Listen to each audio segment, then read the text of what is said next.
Bonsoir à tous, bienvenue sur D8 dans Voyage au bout de la nuit. Je suis ravie de vous retrouver ce soir pour notre rendez-vous avec la littérature. Et ce soir, nous avons rendez-vous avec la littérature française, car nous allons reprendre la lecture de Le Rêve d'Émile Zola. Quelques mots rapides vraiment sur Émile Zola avant de reprendre la lecture. J'espère que vous avez suivi les émissions précédentes, comme ça vous pourrez reprendre le cours sans être perdu. Donc quelques mots sur l'auteur, qui est un écrivain et journaliste français qui est né en 1840 à Paris et qui est mort en 1902.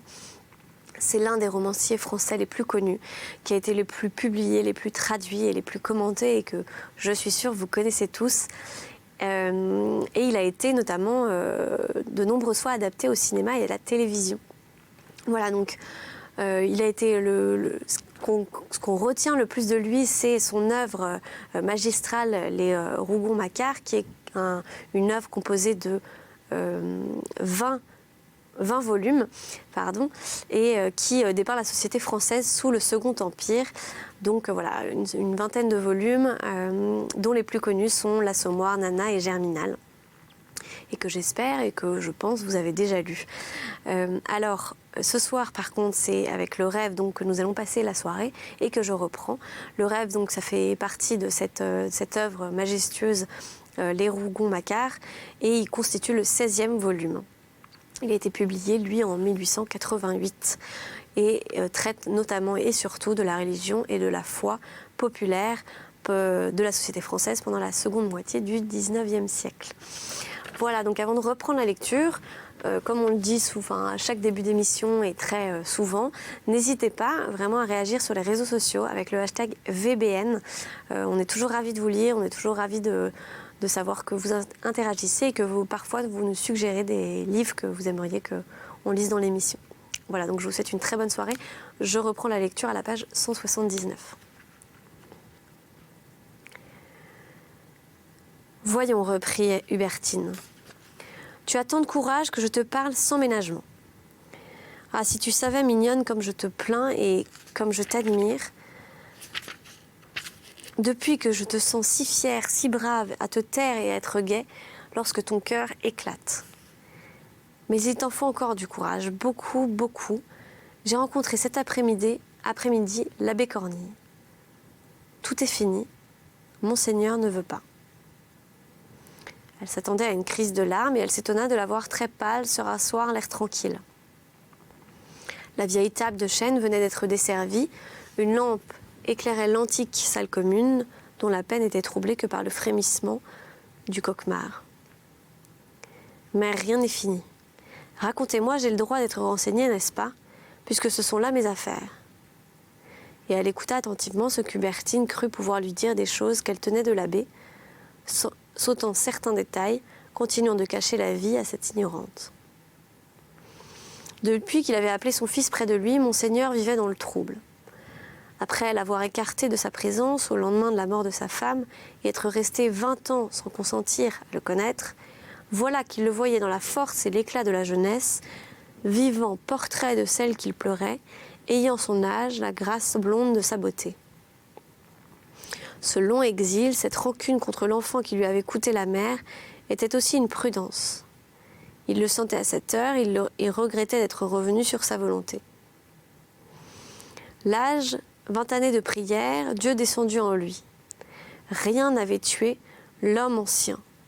Et il suffisait que ce fils de sa chair, cette chair de la femme, adorée, se dressât, avec le rire de ses yeux bleus, pour que son cœur battît à son rompre, en croyant que la morte ressuscitait. Il se frappait la poitrine du poing, il sanglotait dans la pénitence inefficace, criant qu'on devait interdire le sacerdoce à ceux qui ont goûté à la femme, qui ont gardé d'elle des liens de sang. Le bon abbé Cornille en avait parlé à Hubertine, tout bas, les mains tremblantes. Des bruits mystérieux couraient, on chuchotait que Monseigneur s'enfermait dès le crépuscule et que c'étaient des nuits de combat, des larmes, des plaintes dont la violence étouffée par les tentures effrayait l'évêché. Il avait cru oublier, dompter la passion, mais elle renaissait avec un emportement de tempête dans le terrible homme qu'il était jadis, l'homme d'aventure, le descendant des capitaines légendaires. Chaque soir, à genoux, la peau écorchée d'un cilice, il s'efforçait de chasser le fantôme de la femme regrettée. Il évoquait du cercueil la poussière qu'elle devait être maintenant. Et c'était vivante qu'elle se levait en sa fraîcheur délicieuse de fleurs, telle qu'il l'avait aimée toute jeune, d'un amour fou, d'homme déjà mûr. La torture recommençait, saignante comme le lendemain de sa mort. Il la pleurait, il la désirait avec la même révolte contre Dieu qu'il la lui avait prise. Il ne se calmait qu'au petit jour, épuisé dans le mépris de lui-même et le dégoût du monde. À la passion, la bête mauvaise, qu'il aurait voulu écraser pour retomber à la paix anéantie de l'amour divin. Monseigneur, quand il sortait de sa chambre, retrouvait son attitude sévère, sa face calme et hautaine, à peine blêmie d'un reste de pâleur. Le matin où Félicien s'était confessé, il avait écouté, sans une parole, en se domptant d'un tel effort, que par une fibre de sa chair ne tressaillait. Il le regardait, le cœur bouleversé de le voir si jeune, si beau, si ardent, de se revoir dans cette folie de l'amour. Ce n'était plus de la rancune, c'était l'absolue volonté. Le devoir rude de le soustraire au mal dont lui-même souffrait tant. Il tuerait la passion dans ce fils comme il voulait la tuer en lui. Cette histoire romanesque achevait de l'angoisser. Quoi, une fille pauvre, une fille sans nom, une petite brodeuse aperçue sous un rayon de lune, transfigurée en vierge mince de la légende, adorée dans le rêve? Ils avaient fini par répondre d'un seul mot. Jamais. Félicien s'était jeté à ses genoux, l'implorant, plaidant sa cause, celle d'Angélique. Jusque-là, il ne l'avait approché qu'en tremblant, il le suppliait de ne pas s'opposer à son bonheur, sans même oser encore lever les yeux sur sa personne sainte. La voix soumise, il offrait de disparaître, d'emmener sa femme si loin qu'on ne le reverrait pas, d'abandonner à l'Église sa grande fortune. Il ne voulait qu'être aimé et aimé, inconnu. Un frisson alors avait secoué Monseigneur. Sa parole était engagée au Voincourt, jamais il ne la reprendrait. Et Félicien, à bout de force, se tentant envahir d'une rage, s'en était allé, dans la crainte du flot de sang dont ses joues s'empourpraient et qui le jetait au sacrilège d'une révolte ouverte. « Mon enfant, conclut Hubertine, tu vois qu'il ne faut plus songer à ce jeune homme, car tu ne comptes point sans doute agir contre la volonté de Monseigneur. Je prévoyais tout cela.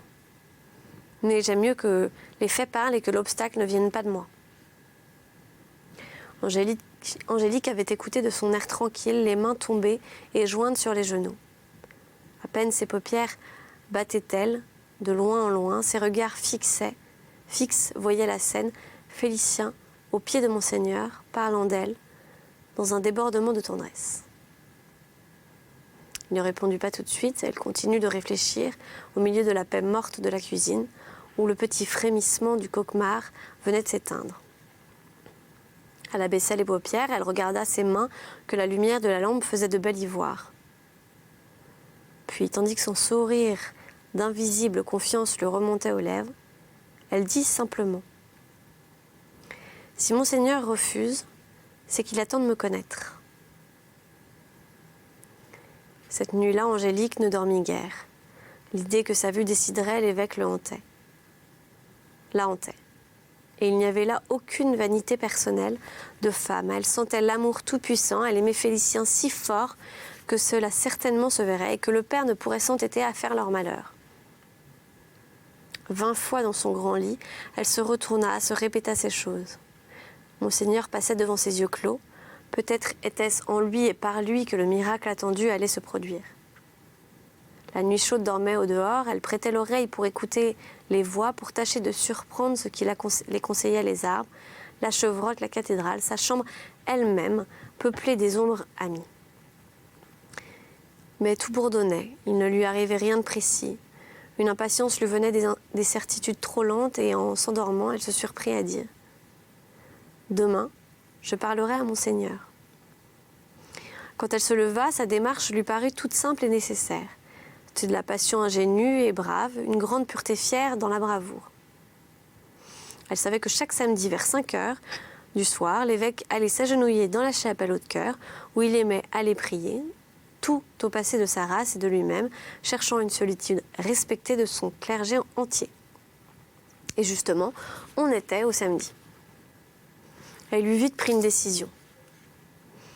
À l'évêché, peut-être ne l'aurait-on pas reconnu.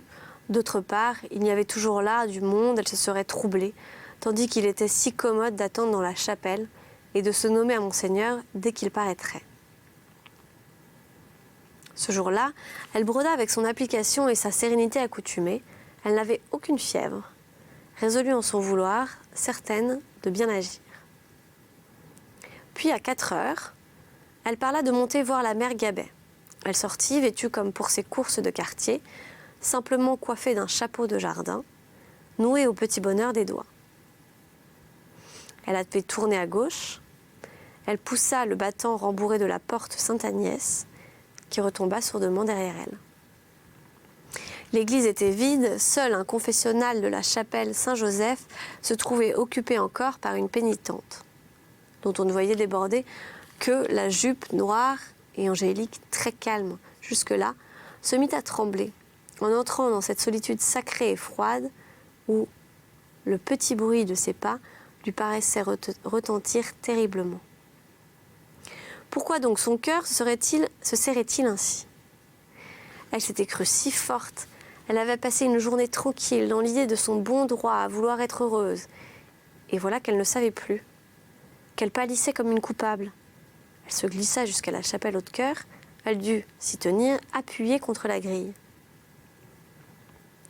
Cette chapelle était une des plus enterrées, une des plus sombres de l'antique abside romane. Pareil à un caveau taillé dans le roc, étroite et nue, avec le simple nervure de sa voûte basse, elle n'était éclairée que par le vitrail, la légende de Saint-Georges, où les vers rouges et les vers bleus, dominants, faisaient un jour lilas crépusculaire. L'autel en marbre blanc et noir, sans ornement aucun, avec son Christ et sa double paire de chandeliers, ressemblait à un sépulcre. Et le reste des murs était revêtu de pierres tombales, tout un encastrement du haut en bas, des pierres rongées par l'âge où des inscriptions en lettres profondes se lisaient encore. Étouffée, Angélique attendait, immobile. Un bedeau passa qui ne la vit même point, collée à l'intérieur de cette grille. Elle apercevait toujours la jupe de la pénitente débordant du confessionnal. Ses yeux s'habituaient au demi-jour, se fixaient machinalement sur les inscriptions dont elle finit par déchiffrer les caractères. Des noms la frappaient, éveillaient en elle les légendes du château d'Haute-Cœur. Jean V le Grand, Raoul III, Hervé VII. Elle rencontra 2 autres, ceux de Laurette et de Balbine, qui l'émurent aux larmes dans son trouble. C'étaient ceux des mortes heureuses. Laurette tombée d'un rayon de lune en allant rejoindre son fiancé, Balbine foudroyée de joie par le retour de son mari qu'elle croyait tué à la guerre, toutes les deux revenant la nuit, occupant le château du vol de leur robe immense. Ne les avait-elle pas vues, le jour de sa visite aux ruines, flotter au-dessus des tours, parmi les cendres pâles du crépuscule? Ah, qu'elle serait morte volontiers comme elle, à 16 ans, dans le bonheur de son rêve réalisé. Un bruit énorme, répercuté sous les voûtes, la fit tressaillir. C'était le prêtre qui sortait du confessionnal de la chapelle Saint-Joseph et qui en refermait la porte. Il eut une surprise et, ne retrouvant pas la pénitente, disparut déjà. Puis quand le prêtre, à son tour, s'en fut allé par le sacristie, elle se sentit absolument seule, dans la vaste solitude de l'église. À ce bruit de tonnerre du vieux confessionnal, craquant sur ses ferrures rouillées, elle avait cru que Monseigneur approchait. Elle l'attendait depuis une demi-heure bientôt, et elle n'en avait point conscience, son émotion emportait les minutes. Mais un nouveau nom arrêtait ses yeux. Félicien III. Celui qui s'était rendu en Palestine, un cierge au poing pour remplir un vœu de Philippe le Bel.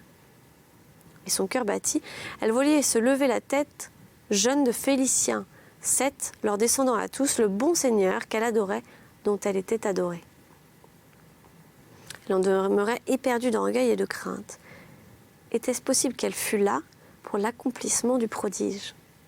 Devant elle, il y avait une plaque de marbre plus récente, datant du siècle dernier, où elle lisait couramment en lettres noires Norbert, Louis, Ogier, marquis d'Hautecoeur, prince de Mirande et de Rouvre, comte de Ferrières, de Montaigu, de Saint-Marc et aussi de Vimareuil, baron de Combeville, seigneur de Morinvilliers, chevalier des 4 ordres du roi, lieutenant de ses armées, gouverneur de Normandie, pourvu de la charge de capitaine général de la vénérie et de l'équipage du sanglier.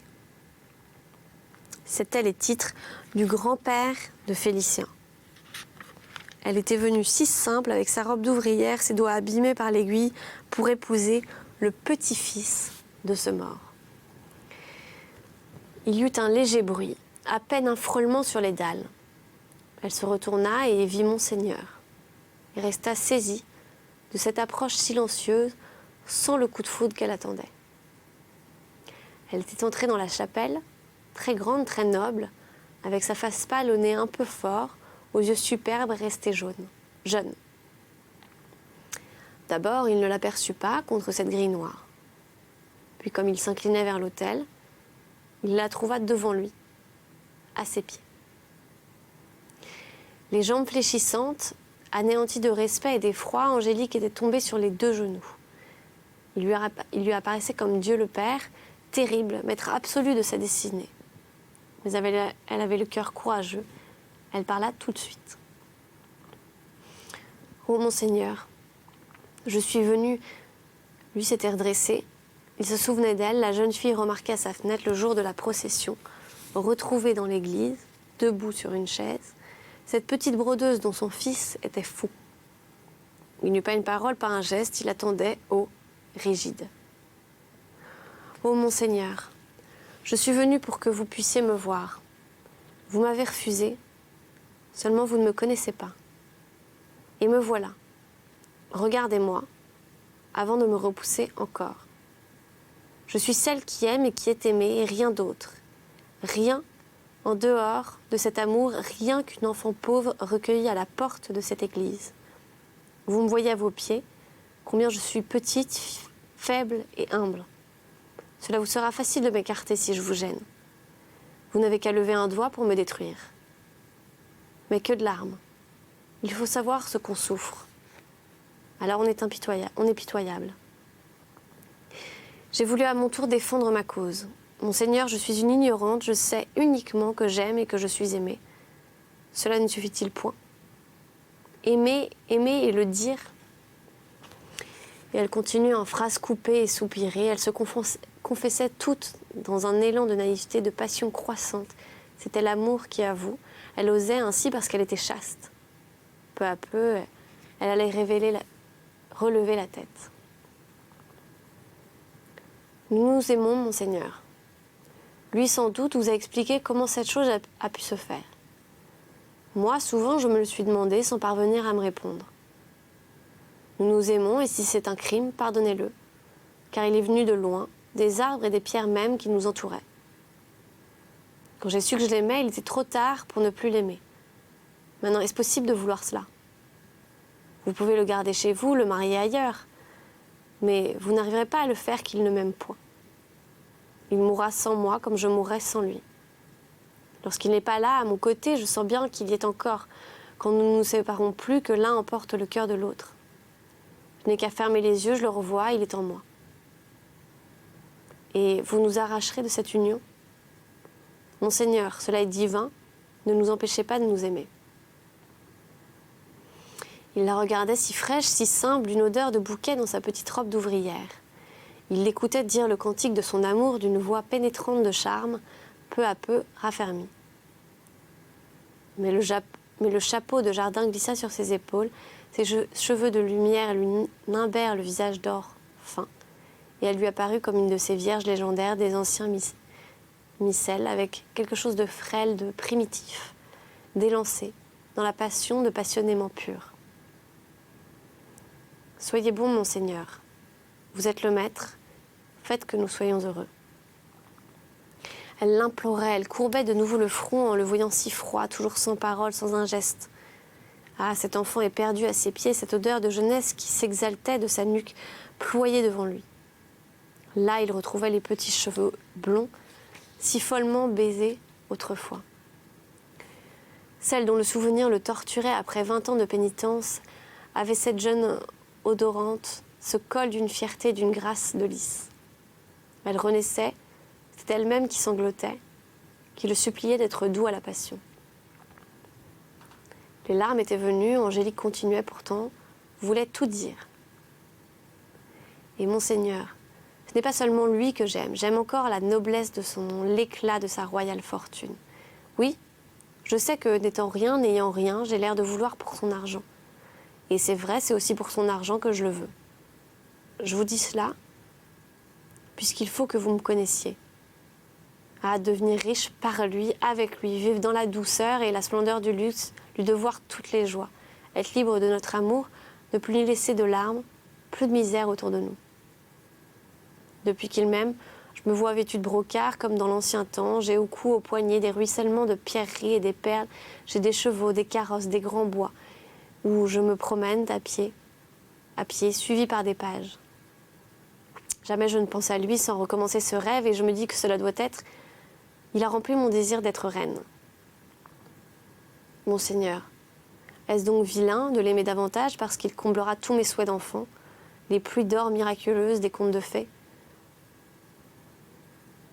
Il l'a trouvée fière, redressée avec son grand air charmant de princesse dans sa simplicité. Et c'était bien l'autre, la même délicatesse de fleurs, les mêmes larmes tendres, claires comme des sourires. Toute une ivresse émanait d'elle, dont il sentait monter à sa face le frisson tiède, ce même frisson du souvenir qui le jetait, la nuit sanglotant à son prie-dieu, troublant de ses plaintes les silences religieux de l'évêché. Jusqu'à 3 heures du matin, la veille, il avait lutté encore et cette aventure d'amour, cette passion remuée ainsi, irritait son inguérissable blessure. Mais derrière son impassibilité, rien n'apparaissait, ne trahissait l'effort du combat pour dompter les battements du cœur. S'il perdait son sang goutte à goutte, personne ne le voyait couler. Il n'en était que le plus pâle et plus muet. Et voilà, donc c'est ainsi que s'achève pour ce soir notre lecture ensemble. J'espère que vous avez passé un bon moment et que vous appréciez la lecture du rêve d'Émile Zola. En tout cas, moi j'ai passé un très bon moment. N'hésitez pas à réagir sur les réseaux sociaux avec le hashtag VBN, comme on le dit à chaque fois en début d'émission et aussi en fin. Je vous souhaite une très très bonne soirée et je vous dis à très bientôt.